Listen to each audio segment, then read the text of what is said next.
But just like the cultural conditioning occurred to fear the visibility, we can also do the opposite. We can also find safety in using our voice.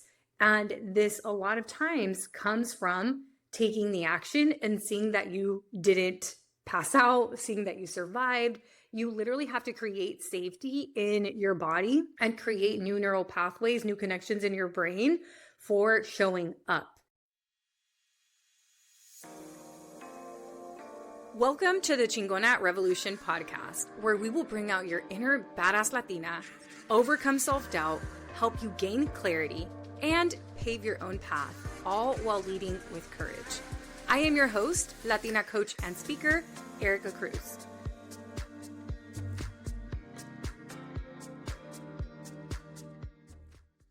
Hello, friends. Welcome back to Chingona Revolution podcast. This week, we are talking about the fear of being seen.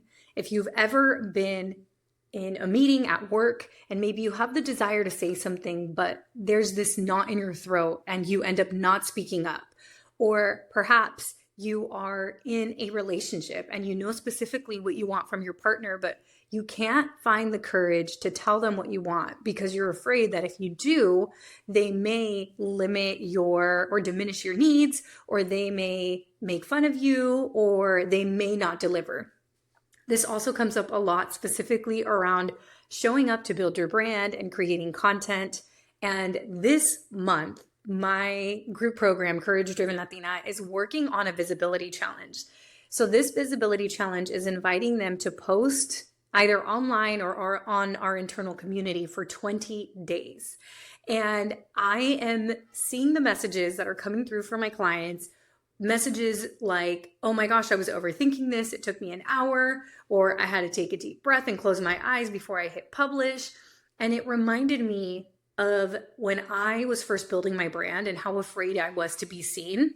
So this episode is going to dive into why we fear putting ourselves out there, especially if you're a woman, especially if you're a woman of color, if you are first gen, and why this is such a difficult thing for us. That doesn't mean we're not confident.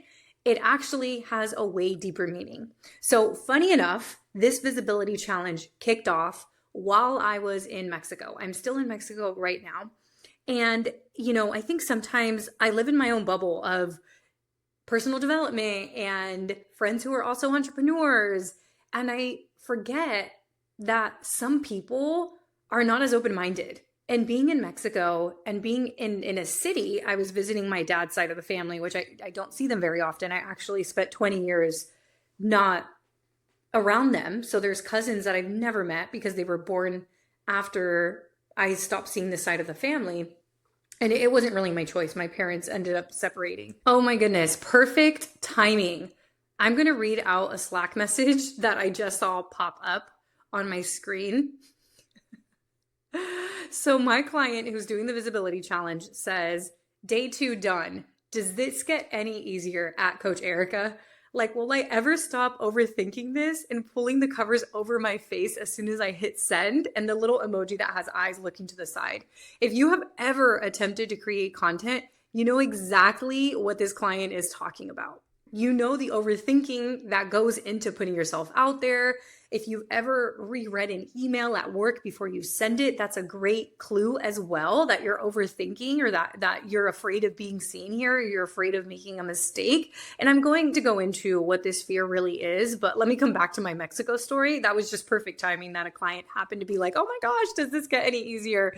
So as I'm visiting my dad's side of the family, I am reminded that some people really just are not as open-minded in our culture. And it makes so much sense that Latinas find it difficult to speak up. And it's not that we aren't educated, and it's not that we're not confident. It's that we've been culturally conditioned from a young age that calladita se ven más bonita, or nos vemos más bonita, or almost just messages that you might have heard from your father or an uncle. The way that I heard messages over the last few days, spending time with my dad's side of the family. I mean, to the point where it was like, oh, women can't do these certain things, but men can. Or when I remarry, I want a wife who's going to like cook and clean and work really, really hard, but I also want her to get a job because I don't want somebody that like just stays at home. I want her to get a job, but I also want her to be there and manage the house and serve me. And my mind is blown hearing these things. I'm like, are you effing kidding me? There was even a few moments in which I don't even think it happened consciously, but my voice was so diminished. And mind you, I am a 35-year-old. Am I 35? Yeah, I'm 35. I was like, how old am I? I am a 35-year-old entrepreneur that has an education, probably a higher education than a lot of people in that room. And I would say something and it would be kind of diminished. And then like I'd be interrupted by a guy. So as these things occur, I'm reminded that this fear of being seen isn't a confidence issue. It's literally a cultural conditioning that we've been raised to believe our voice doesn't matter. And it's unfortunate and it's not even true. So whether it was something that was overtly or covertly, either very in your face or indirectly stated, the messages that we were raised with, a lot of us, is that staying small, staying quiet, being agreeable is the best thing a woman can do. And that if you are a person to speak up or speak out, you might be judged, right? Oh, ¿qué va a decir la gente? That's a term I always remember hearing when I was much younger. Or like this cultural conditioning of like, don't bring shame to the family. That's relevant for a lot of different cultures. I'm going to come back to this cultural conditioning, but let's really talk about what it is that we are fearing whenever we are afraid of being seen. The first thing is that we are afraid of being judged. We are thinking, what are people going to think? What are they going to say? So let's use my clients as an example. During the visibility challenge, I give them a daily prompt. And they start off really easy and then they get a little bit more challenging. So the first few days, today's prompt was, tell us something that you are grateful for. Yesterday's prompt was, share a fun fact about yourself. So these are pretty lighthearted, not too vulnerable things to share. But this overthinking that's been going on is all about, what will people think? What will people say? What if I get it wrong? That's a huge one. There's this fear of saying the wrong thing or maybe being misinterpreted, especially in this cancel culture. It makes so much sense that this is a fear. Or what if you are corrected publicly? Like, I'll never forget, I created a video for Courage Driven Latina and I misspelled the word courage. And I didn't misspell it. I had all the correct letters, but I switched the order of the O and the U. And I was corrected by a guy that I was talking to at the time. You can imagine the embarrassment that I felt. And I know that I'm lightweight dyslexic. It's not crazy, but I am dyslexic.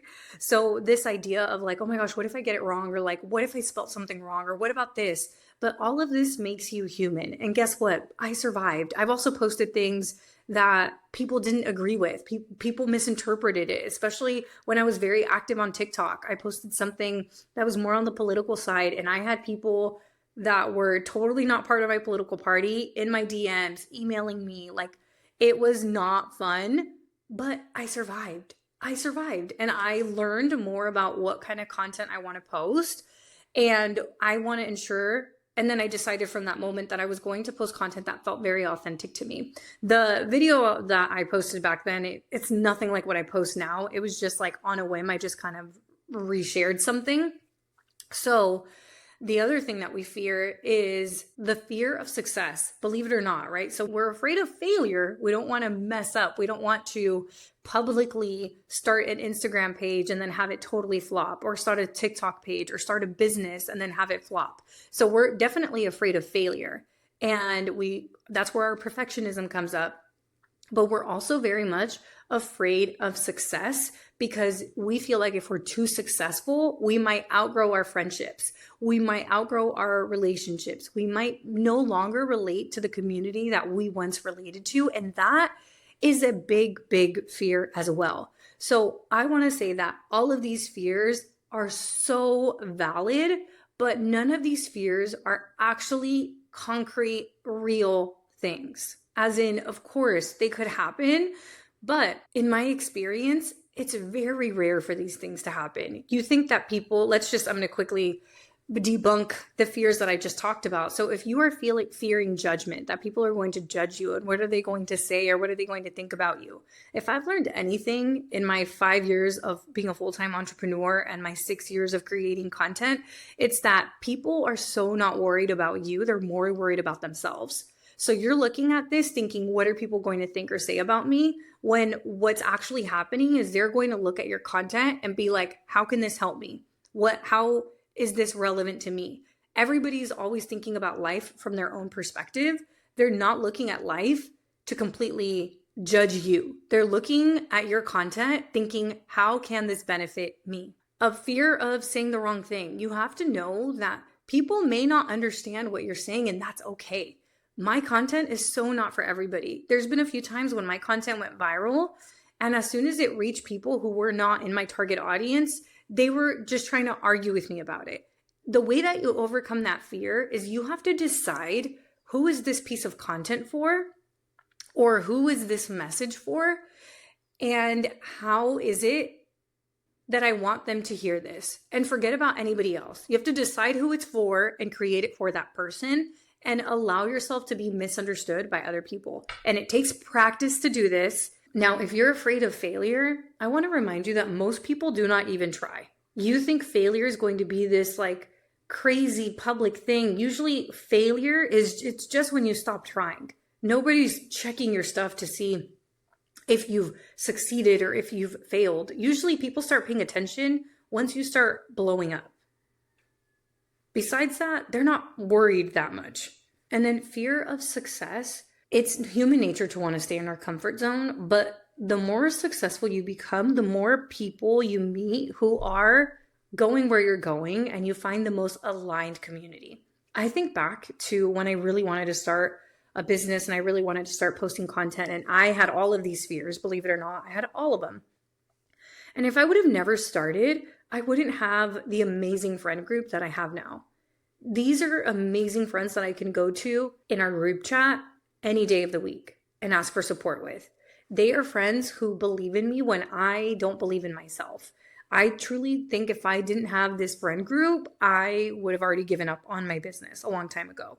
So all of these fears, obviously I talked about it from the aspect of content creation, but you can also debunk these fears with just allowing yourself to be seen, with speaking up at a work meeting. When you're overthinking an email, remind yourself of how to overcome these fears like I just went through them right now. Amiga, I hope you're enjoying the show. We are going to get right back to today's episode, but I just had to drop in and check with you. How are you feeling? How are things going? If you find yourself frustrated or maybe shaming yourself because you have not taken the action that you wanted to take, maybe you are just tired of starting and stopping or overthinking or worrying about what your coworkers are going to think about you or your family members are going to think about you if you finally start that project that you've been wanting to start. I just want you to know that I see you. I feel you. I overthought starting my Instagram page for 2 years before I actually started it. So I get it. I totally understand. And if you find yourself in this position where you know that you want to make 2024 your year and you're ready to stop procrastinating and start taking action, then I invite you to Courage Driven Latina. Courage Driven Latina is my signature program where you will legit change your life in 90 days because we are going to help you take action on a courage project in 90 days. I also recently introduced the Courage Project Paths, which I'm so excited about. So you essentially get to pick the path that you want to work on, and you can work on more than one path because the program is now 12 months, right? But we recommend one path at a time. And I'm so excited about these paths because we have a confidence courage project path. So if you want to speak up in your relationships or maybe speak up at work, this would be the perfect path for you. Or if you just want to establish more self-trust. The second path we have is the content creation courage project path. So this is perfect for you if you want to create an Instagram page, a TikTok account, or perhaps you are ready to launch your own podcast. We even have a whole podcast course inside of Courage Driven Latina. The third path is the career courage project path. So if you know that you want to be at the director level or the VP level, or maybe you're ready to change your job to a different job, then this would be the perfect path for you. Maybe you're like, you know what, entrepreneurship is cool, but it's not really for me. I really want to be a boss ass mommy. Then this is going to be the path for you. And last but not least, we have the Chingona CEO path. So if you know that you want to be an entrepreneur and you know you want to start your business, whether it's a coaching business or a physical business, if you want to sell a product, then this is the perfect path for you. Again, because this program is now 12 months, you can work on more than one path. Join the waitlist for Courage Driven Latina by going to the link down below in the show notes, because when you join the waitlist, you are going to be the first to know when we open doors, and you may even get some early access. So ensure that you join the waitlist. I cannot wait to work with you. We have some incredible women in this program, and the fact that it's now a year long, we've already seen so much transformation. I can't wait to work with you. Let's get back to the show, and don't forget to join the waitlist. Now let's come back. Now that we've understood kind of the root of this fear, let's talk about the cultural conditioning that I was talking about earlier, because this isn't about blaming individual people. It's about naming a system that wasn't built for women to succeed. I mean, if we really think about, women couldn't get their own line of credit until I believe the 70s. We couldn't get our own mortgage until I don't even know when. Let me quickly search for this. Women could not legally get their own credit cards in the United States until 1974. That's freaking crazy. Okay, and most of our parents were born way before then, most of them in Mexico. So it makes sense that we've been fed this message that our voice doesn't matter. And even if we are these educated women, even though we have access to American jobs, I think a lot of people who listen to this podcast fit in this category if you identify as first gen, or even if you don't, right? Like you just have, if you're listening to this podcast, you have access to self-development and bettering yourself. And I find it to be this crazy thing that we are a generation of educated, intelligent, doing the inner work, cycle breakers, maybe the first in our family to go to therapy, maybe the first in our family to work in corporate America, maybe making more money than our parents, right? So we have all of these privileges, and yet we come from families where or a culture that limits us in so many ways.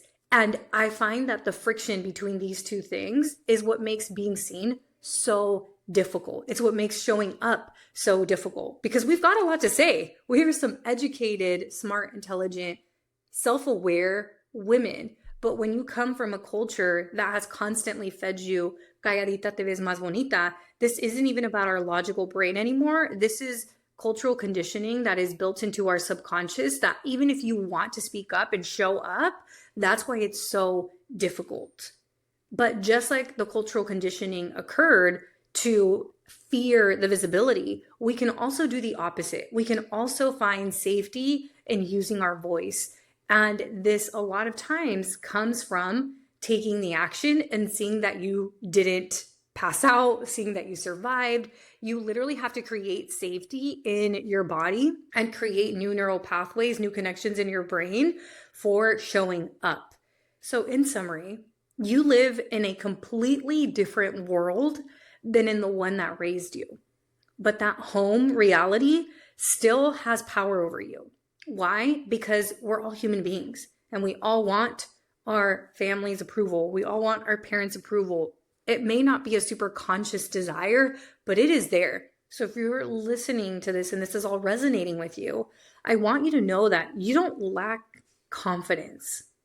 You don't need more confidence. Confidence comes as a byproduct of taking the action. What's more important is identifying the fears, identifying where you learned this conditioning, and then questioning it, and then reprogramming it. So if this is resonating with you, I want you to know that you are not alone. This is what I've seen in myself. It's what I've seen in my clients. I want you to know that there is nothing wrong with you. And if you have a desire of allowing yourself to be seen, whether it's speaking up in meetings, creating content on social media, starting a business, or anything that requires you to be seen, then it is so possible for you. And I'm seeing it happen in this visibility challenge with my clients, because what I'm seeing is that these women are feeling the fear. They are working to regulate their nervous system, because every day I also give them something to regulate with their nervous system, and they are leading with courage, and they are posting anyway. What this is teaching is it's teaching them that they are safe to show up. It's teaching them to trust themselves, to trust their voice, and teaching that when they express themselves, nobody's going to come shame them and nobody's going to come punish them like maybe it once happened when they were much younger. And doing it alongside community is a great way to create safety, because they're all afraid and they're all still taking action, and they're supporting one another and cheering each other on. So community is so important. And I want you to think about when you were much younger, the community that you had around you were people who had these different views that maybe created this tension and this fear around being seen. So now it's important that you surround yourself by other people who are going where you're going. So we have covered a lot in this short but sweet episode. We talked about the different fears of being seen, like what those fears are underneath, such as the fear of failure, the fear of being judged, the fear of success, or the fear of getting it wrong. We also talked about where this fear comes from and how it's not because you're not confident, it's not because you're not prepared, it's not because you're not capable, but it's because we grew up in this dual environment where at home and when you were maybe much younger, or just what culture has taught you, or what tradition has taught you, is that women should be seen and not heard, that we should be humble, we shouldn't take up too much space. And yet you are this powerful, educated, self-aware individual that has so much to say. And I'll leave you with this. When somebody has the desire to create, specifically, let's say that they want to create content and they're so worried about what other people think, what I usually say to my clients is I talk to them about the spotlight framework. When we're worried about how we look, how we sound, what people will think about us, we have the spotlight on ourselves. But typically, when women want to create content, it's not because they want to be selfish. It's because they want to create an impact. It's because they want to serve. It's because they know something that they can help other people also learn. And when you take the spotlight off of yourself and put it on the people that you want to serve, it's so much easier to show up. And that's exactly what my clients are doing inside of the Visibility Challenge. If this podcast episode resonated with you and you would like my help with showing up, with building your personal brand, then I have two things I want to share with you. The first is that I have a free resource to help you identify your personal brand. It's called Manifest Your Marca, and I'll leave the link for that down below. And I also want to let you know that I just have a few spots left for my personal branding intensive. So if this podcast was like, yep, this speaks to my soul, I know I want to be showing up, but I resonate with all of this, then I invite you to book a personal branding intensive with me. It's a 90-minute one-on-one, you and I, completely private, where I help you identify your personal brand. I help you overcome the fears and the different blocks that you've been maybe experiencing. And I also support you with a plan for how to show up. So if you've been wanting to work with me and you've been waiting for me to open doors for Courage-Driven Latina again, this is a great way to work with me, because we get to work with each other one-on-one and you'll get an amazing head start. And after that, when I open doors again, if you want to join us inside of Courage-Driven Latina, you totally can, so that you can also take part in this visibility challenge that I just talked about. Okay, y'all, thank you so much for sticking with me. Thank you for listening to this podcast episode. I want you to know that your voice is so, so powerful, and it's so needed, and we need to hear it. And unfortunately, we have a beautiful, beautiful culture that I love so much. I'm in Mexico and I'm loving life, but I also had these moments where I was reminded that some people might not have the same mindset as we do, and that doesn't mean that your voice doesn't matter. I actually think that should be motivation for you to speak your mind and always lead with a voice of service and with love. And you yourself, regardless of what happens with, like, let's say you say something, but you know you meant it with intention, your conscience is clear. Okay, y'all, thank you for spending some time with me, and I will see you next week. Bye. Thank you so much for joining me this week. Make sure to visit theericacruz.com, that's Erica with a K, where you can subscribe to the show so you'll never miss an episode. You can help this podcast grow by supporting me with an Apple Podcast rate and review. If you took anything away from this episode, I invite you to take a screenshot and share it on social media so that your favorite badass Latinas can also check it out. Be sure to tag me at the Erica Cruz. That's Erica with a K, because you know I want to see it. If you're ready to join the revolution and be a part of the Courage Driven Latina community, visit couragedrivenlatina.com to get more information and join the waitlist. Thanks again, and I'll see you next week.